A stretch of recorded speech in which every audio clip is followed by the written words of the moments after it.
Hi everybody, Matt Geary here for Geek Pride at UK Games Expo 2022, and I'm here with my good friend Bevan Clotworthy of Tinkerbot Games and of Geek Pride fame. Done one or two, yeah. You've done one or two things. Yeah. How's things good? Yeah, really good. Yeah, no, first show in 3 years, so I'm very excited to be back to see all the crowds and everybody and all the games and cool stuff. And good to see you as well. Yeah, been a while, yeah. Yeah, I think it was would have been 4 years ago. 4 years ago. A little while, yeah. So I missed the last two. So it would have been 2019? No, 18? Was it 2018 we saw him, possibly? I think it's about 4 years ago, potentially. I think it's about 4 years since the last we've seen you. Long time. Yeah. Long time. Cool. Yeah, no, it's been... And so you've got... yes. Horticulture. Horticulture. Horticulture. Yeah, so we love a pun here. So, So tell us about it. So Horticulture is the spiritual successor to our original game Ghoster, which is about a haunted house. Exactly, there you go. So in this one, you're working in the garden. So you're going to be working into the gardens, actually fixing those up. But unfortunately, because ghosts can't use lawnmowers, you have to hire these monster cards to sort of do the jobs for you. So you've got things like werewolves, skeletons, zombies, that kind of thing. They'll do the gardening for you. And that's it? There's more to it, yeah. No, so there's like a bidding system where essentially each of these particular monsters has a different score on it that governs how good at gardening it is. And you're going to be bidding on these sort of tiles that you plant into your garden.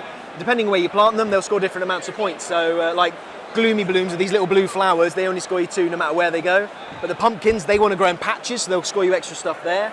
The blood orange wants to be sort of surrounded by unique things, so it'll score more if it's got different things around it. And then you can also like hire and fire your monsters, so you can get rid of your basic zombie and get yourself a nice pumpkin zombie that likes to carve them up and stuff like that. Or you can get a werewolf. They're a good doggo, so they'll fetch stuff for you, or they'll dig up holes for you in your garden to get the gold out. Yeah, and then whoever's got the best looking garden wins. So all very family friendly. Very family friendly. Yep. And we've even since the original version instigated a new system where like each of these has like 2 different ways to score. So now you can like double up basically the different ways of scoring, mix and match. Gives you loads of variability on how the game is going to run. So. I was so impressed with the success of Ghostel, and to have a second one, like, you know, it's an impressive feat, my friend. It took a long time. It was a long time in the making, yeah. So. And you spent a lot of time prototyping things. Having the last couple of years, yeah. I mean, we've moved to like a lot of online stuff, so we're using Tabletop Simulator a lot to do a lot of the prototyping, and that helps with playtesting. So I can go to like America, China, all of Europe as well to get playtesters now. What advice would you give people who want to start their own game, create their own game, go into Kickstarter? What sort of advice would you have for them? So if you're starting out, just get a prototype on the table and play it with your friends and your family, just to see if you've actually got a good game there. What you don't want to do is create this thing, go all the way down the route of like artwork and graphic design and all that, just to find out that your game is actually unplayable. So you want to make sure you do that. Once you've done that, stretch out into people who aren't your friends and family to make sure that people who've got no invested interest in you as a person or your game aren't just blowing smoke up your butt. Yeah, exactly. And then Kickstarter, I'd get a partner.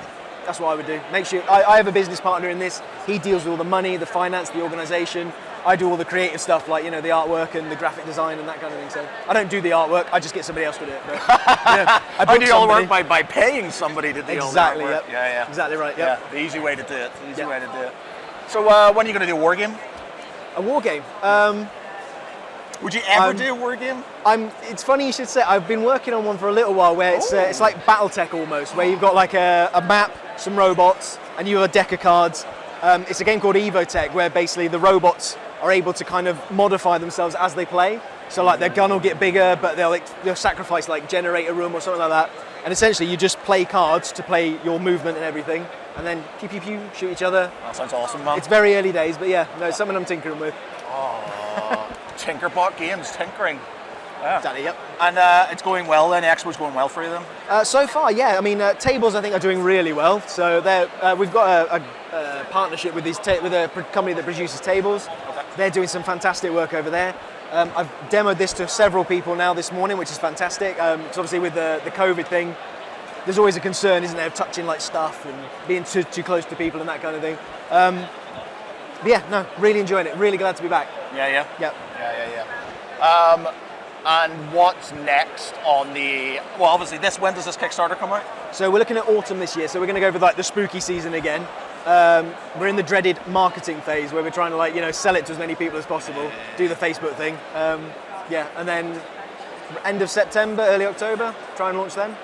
So, Brilliant. Okay, so October, ladies and gents, check it out. Haunticulture. Haunticulture, that's right, yeah. Haunticulture. Coming your way this Halloween. I've been Matt Geary. This has been Bevan Clatworthy. Catch you later.